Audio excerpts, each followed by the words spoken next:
최근 대한소아청소년 정신의학회에서 과잉행동장애 ADHD 인식 및 치료 실태 조사를 발표했는데요.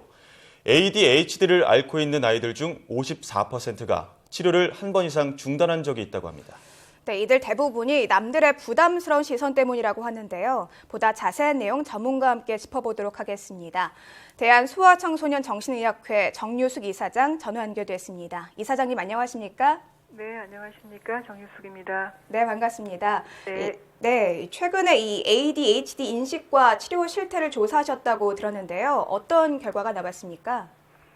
전 세계적으로 유병률이 한 3 내지 8%로 되어 있습니다. 근데 네. 우리나라에서 유병률은 6.5% 정도로 추산이 되고 있는데 6에서 한 18세 인구를 한 700만 정도로 보면은 한 약 45만 명 정도라고 추산이 됩니다. 그런데 심평원 자료에 따르면은 실제 치료를 받고 있는 경우는 한 5만 3천 명 정도로 잠정 환자 대비 10% 전후로 매우 낮은 것을 알 수가 있고, 또한 우리가 그 진료 기록 분석과 부모를 대상으로 한 실태 조사에서 보면 병원 방문까지 이제 어려움이 많고 치료 시작 이후 약물 지속 기간이 12개월 정도로 매우 짧습니다. 네. 또 더군다나 이 중 반 이상에서는 약물 치료를 중단하게 되고, 또 그중 중단했다가 반 정도는 학교 생활 부적응, 성적 저하 등으로 병원을 재방문하는 것을 저희가 조사하였습니다. 네, 저희가 앞서도 간략하게 설명을 드렸습니다만 이 ADHD를 앓고 있는 아이들 중 절반 정도가 치료를 한번 중단한 적이 있다, 이런 내용을 전달해 드렸는데, 지금 이제 치료를 중단했다가 결국에는 학교에 적응 못해서 재방문하는 경우도 많다고 설명해 주셨는데요. 만약에 부모가 임의로 이 ADHD 치료를 중단했을 때는 구체적으로 좀 어떤 문제가 생긴다고 볼 수 있을까요? ADHD는 사실 부주의성, 충동성, 과잉 행동 등의 핵심 증상으로 인해서 정서 행동 문제, 또 친구 관계 어려움, 또 학교 부적응, 학업의 어려움, 더 나아가서 사회적 적응의 어려움까지 생길 수가 있는 신경 발달 질환의 일종이라고 볼 수가 있겠습니다. 네. 근데 어린 아이들 같은 경우에는 오래 앉아 있는 것도 조금 힘들어하고 산만한 게 어떻게 보면 자연스러운 거잖아요. 그래서 부모 입장에서는 아이들이 조금 주의력이 조금 모자라고 과잉 행동을 해도 그럴 수 있다고 생각하는데요. 꼭 병원 치료를 받아야 하는 건가요? 네.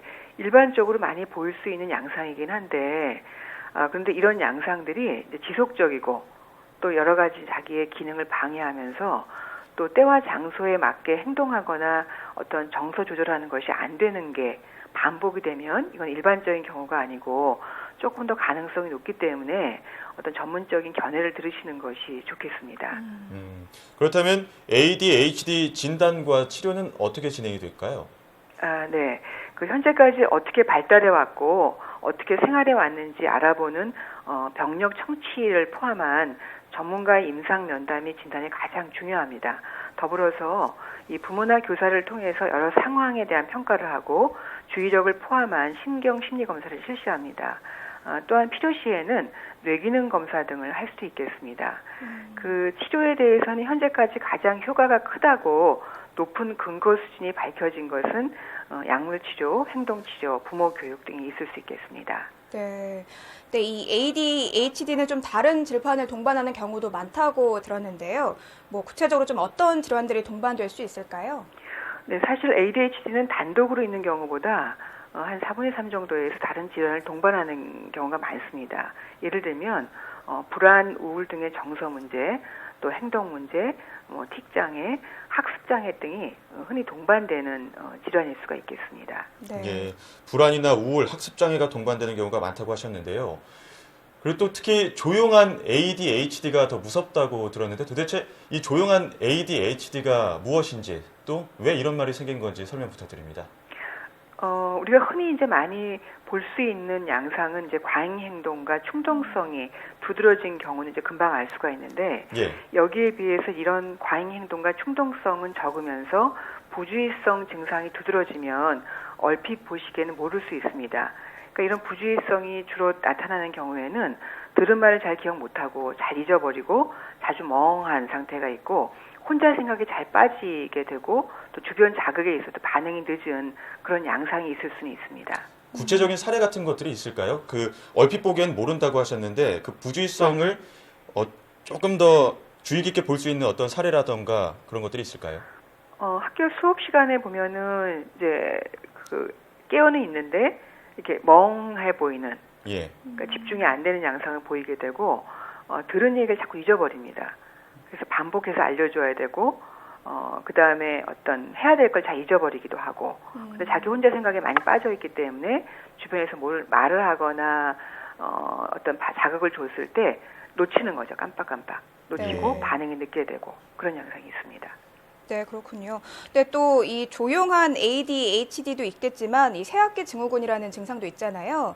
근데 이제 부모 입장에서는 ADHD 그리고 새학기 증후군을 조금 혼동하기 쉽다고 하는데 어떻게 좀 차이점이 있다고 볼 수 있을까요?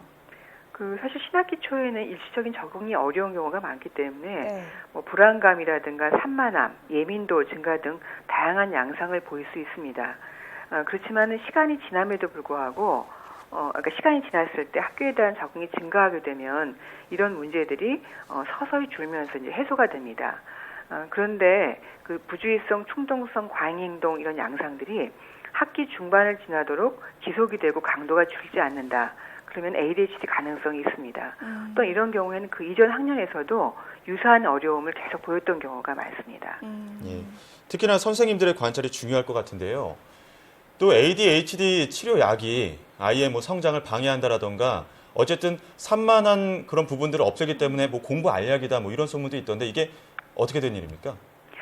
그 약물 치료 초반에는 이제 식욕 감소 부작용이 있는 경우가 있습니다. 그래서 일시적으로 어떤 영향을 받을 수가 있는데 2, 3년 장기 경과 연구를 보면 성장에 대한 영향은 거의 없는 것으로 지금 결론을 내리고 있습니다. 근데 또한 이제 약물 치료가 뇌 기능을 개선시켜서 뇌 활성이 이제 증가되기 때문에 그 ADHD 증상으로 인해서 학업 기능 저하가 있는 경우에는 치료 이후에 이런 도움을 받아서 학업 기능이 개선될 수는 있습니다. 하지만 학업 기능 증진을 주 목적으로 다른 건 아무것도 없는데 그걸 주 목적으로 ADHD의 약물 치료를 하지는 않습니다. 네, 뭐 말씀 듣고 보니까 뭐 부모님들이라든가 교사들이 좀 선생님들이 아이들의 정신 건강을 조금 더 좀 면밀하게 살펴보는 게 무엇보다 중요하겠다는 생각이 드는데 이 아이들의 정신 건강을 위해서 부모가 해주면 좋은 것들 어떤 것들이 있을까요? 가장 중요한 게 어떤 자녀분의 어떤 행동 변화를 잘 관찰하는 게 필요합니다.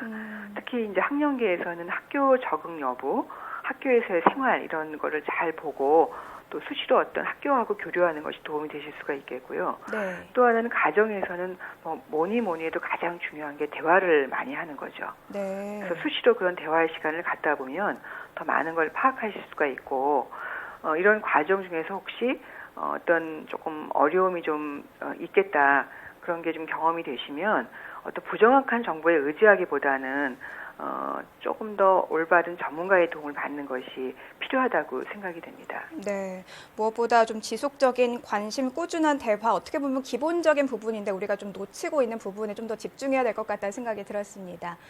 네, 지금까지 대한소아청소년 정신의학회 정유숙 이사장과 함께 이야기 나눠봤습니다. 오늘 말씀 잘 들었습니다. 네, 감사합니다. 네.